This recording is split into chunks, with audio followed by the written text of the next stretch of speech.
Bilt is looking to make some big changes to its credit card, and it's asking cardholders for their help.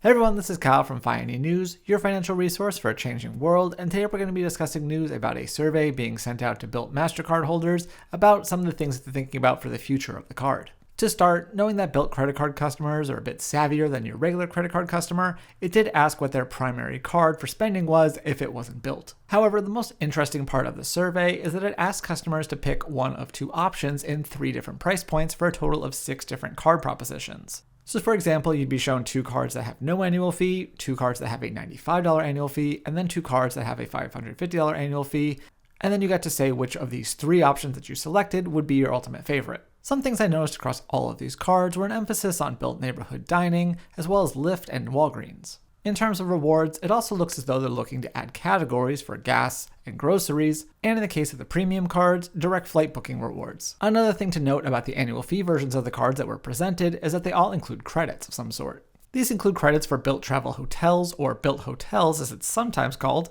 Bilt Fitness, and Walgreens. To me, this feels right out of Amex's playbook, as they've been known to refresh their cards recently by adding all sorts of credits and saying that you get up to this much in savings for an annual fee that's either less or close to it. Before we get to the pros and cons of what's being proposed, I do want to note what is easily the biggest change that would be coming with any of these propositions, and that is the addition of mortgage payment support. As you probably know, Bilt is a renter's program, so it's only offered 1x points on rent and not on mortgages. However, in recent months they have stated that they do want to expand the program so that's available to people whether they rent or own. As someone who used to rent and now owns, I do appreciate this expansion, so that would be the most exciting part for me. With that said, unfortunately, a lot of these changes, even in the no annual fee version, do seem to be a bit of a downgrade for me. In particular, I don't love that they're moving the regular dining category down to a lower earning rate while emphasizing Bilt neighborhood dining because there's just not that many of those. In fact, looking at all the cards that they laid out, I think they'd all be moot in my wallet in terms of rewards, with the exception of that rent or mortgage payment. And on that note, something that's not clear is how you'd exactly earn those points on rent and mortgages,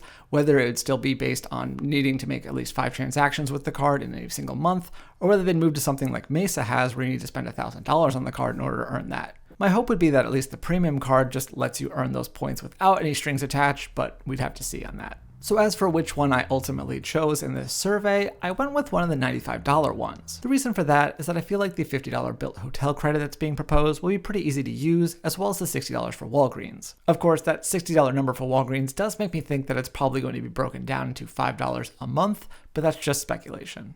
Plus, that version of the card at least has some decent multipliers, whereas I feel like the no annual fee version is going to be so watered down and tilted towards things that I'm not really going to use. But overall, it's unclear where we really go from here and whether the cards that we see in this survey are really going to come to life, whether we'll have 2 or even 3 different versions, or exactly when all this will happen. Still, it is really interesting to see where Bilt's head's at, for better or for worse, and I look forward to keeping an eye on what they're up to. So anyway, whether you're a Bilt card holder or not, I'd love to know your thoughts on these potential changes, so be sure to leave them in the comments. Also, if you like this video, please hit the thumbs up button, leave a comment, and be sure to subscribe because we have new videos all the time. So thanks again for watching, and I will see you next time here on Finance News.